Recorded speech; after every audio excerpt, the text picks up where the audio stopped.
All right, Shalom. First and foremost, I'd like to give all glory, honor, and praises to Yahweh, Bahashem Yahweh Shai. Double honors to the apostle elders, the great millstone who rule well. And salutations to all you brothers out there pushing this word in love, truth, sincerity, and humility. Once again, it's the brother Shati from the Chicago camp coming back to you with what I hope is another quick and edifying sit down. And as you can see, things are escalating exponentially over there in Iran and in Israel and in the area where people naively call the Middle East. Okay, you have more missile fire, more drone strikes. Okay, more, how you say, more of an increase in these death tolls. And see, all of this is the brainchild of America being spearheaded by their leader, the Israelis,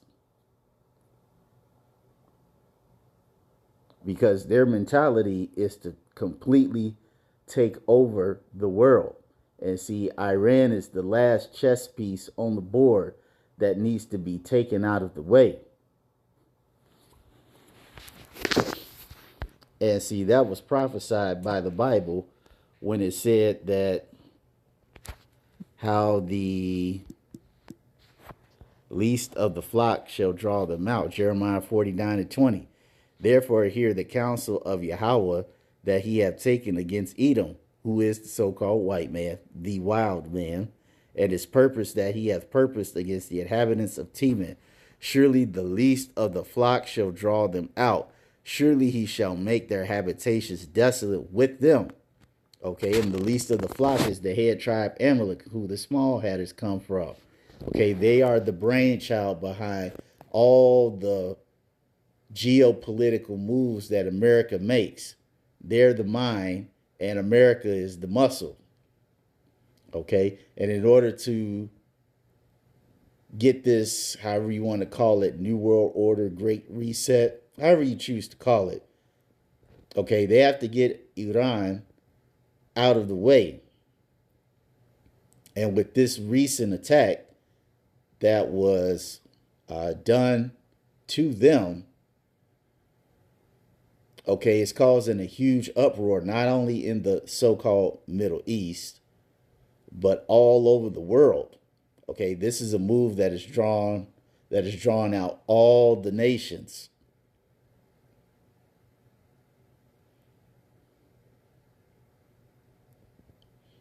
Okay, and this has become something that has been on everybody's mind since it happened. Now, we all know it's another distraction. Okay, it's a legitimate purpose to it. It's to get oil in control, but it also is a distraction because we all know that if you keep people's minds focused on other things, then they can't worry about other topics, i.e., the Creepstein files. But nonetheless,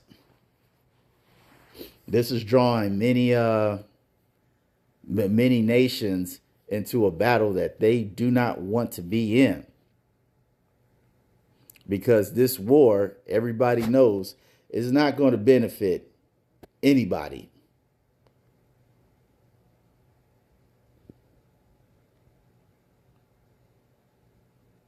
It's not.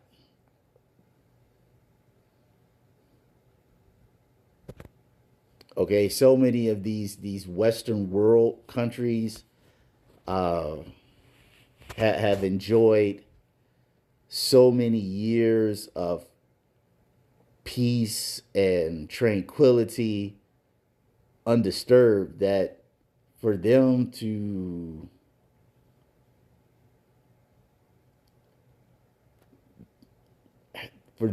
have to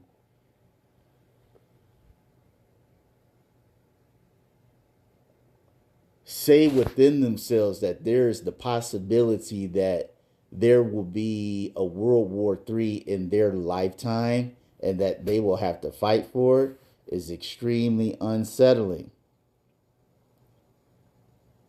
And nobody's down with this because they know there's no turning back.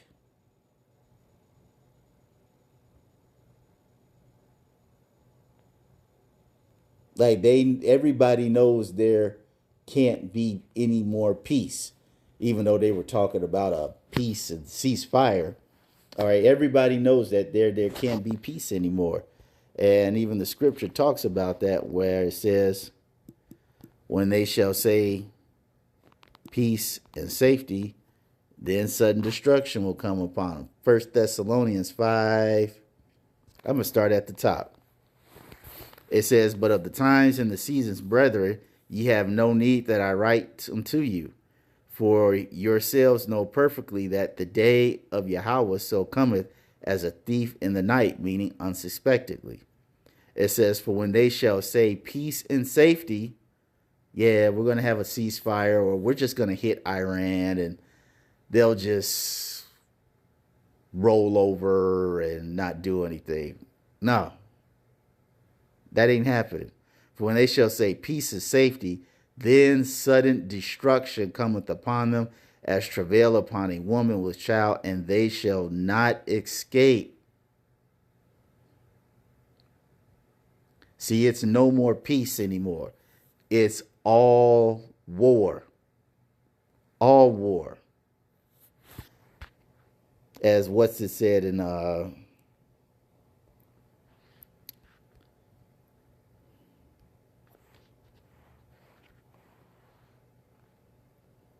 was it verse 3? Chapter 3. Yeah.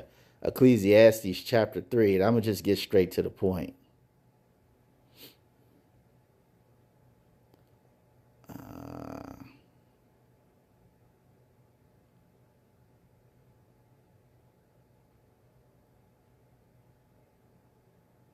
Verse 8.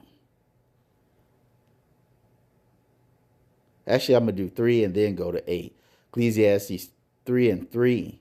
It says, I'm going to start at 1, then 3, then 8. Sorry about that. Ecclesiastes 1. It says, to everything there is a season and a time to every purpose under the heaven.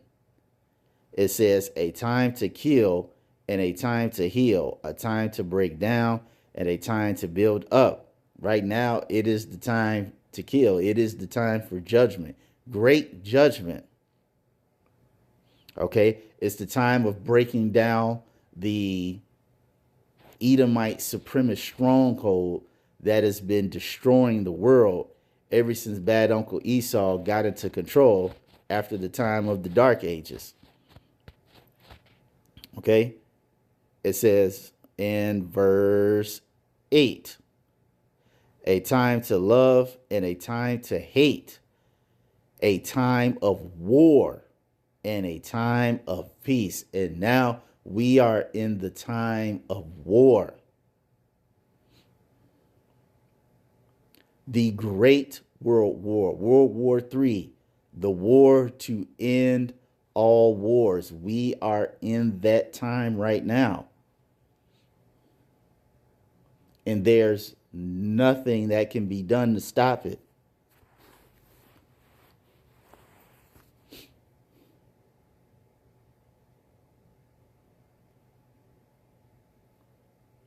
As the Lord said,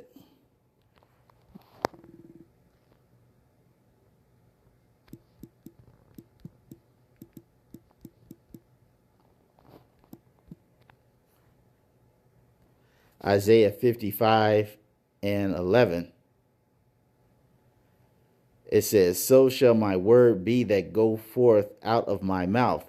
It shall not return unto me void, but it shall accomplish that which I please, and it shall prosper in the thing whereunto I sent it.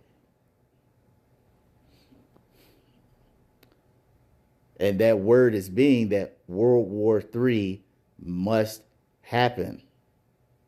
When you go to Revelation, it says The second woe is past, and the third woe cometh quickly. Even when you read in the book of Ezra,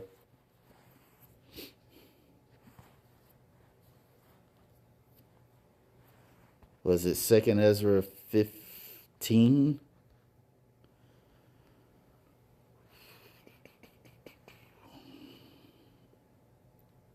I think it's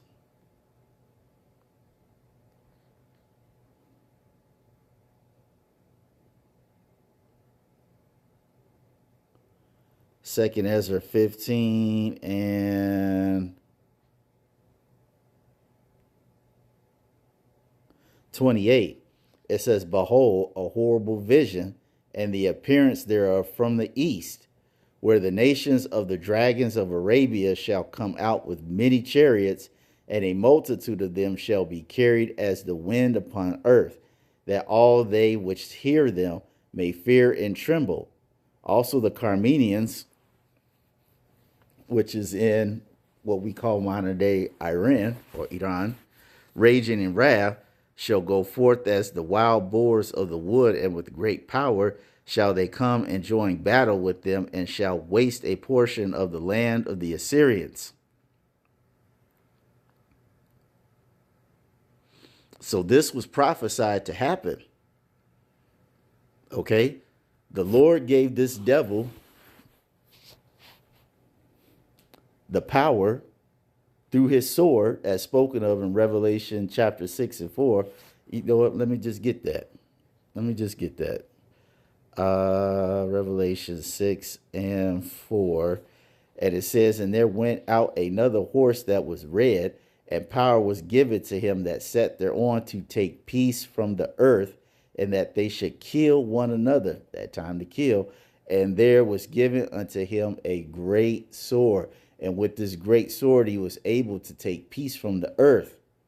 And because he has this blessing and the ability to do so, okay, and now he's gathering up the men in the so-called Middle East, the Arab world. And now they're going to war against America and their leader, the Small Hatters.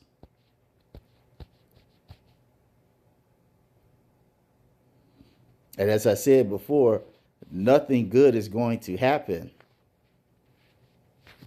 from this that benefits the American people, because the actions that America and the Small Hatters have taken has sealed America's fate.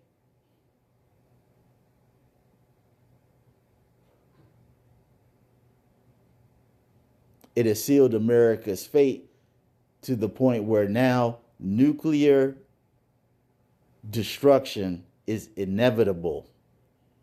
The destruction of America is inevitable.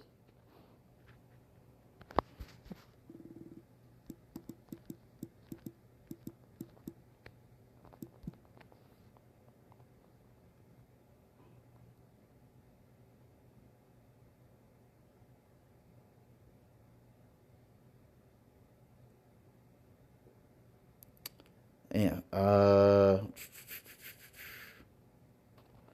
Let me see if I need to read up in this. What was it?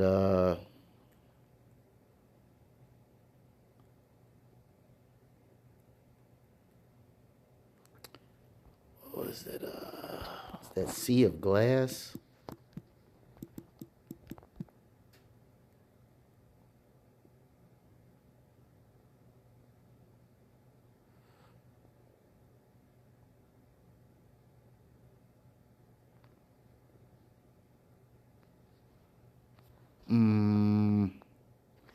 You know what? I don't want that one. On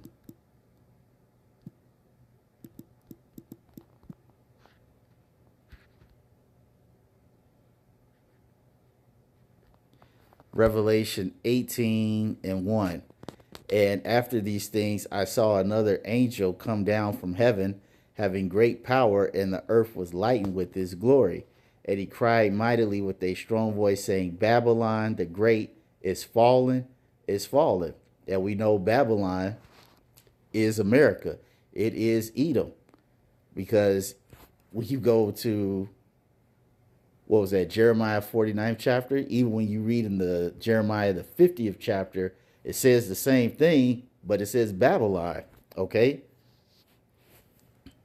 Letting you know that Edom in modern day Babylon is the same thing, okay? And it says that he cried mightily with a strong voice, saying, Babylon the great is fallen, has become the habitation of devils and the hold of every foul spirit and a cage of every unclean and hateful bird. For all nations have drunk of the wine of the wrath of her fornication, and the kings of the earth have committed fornication with her, and the merchants of the earth are waxing rich through the abundance of her delicacies.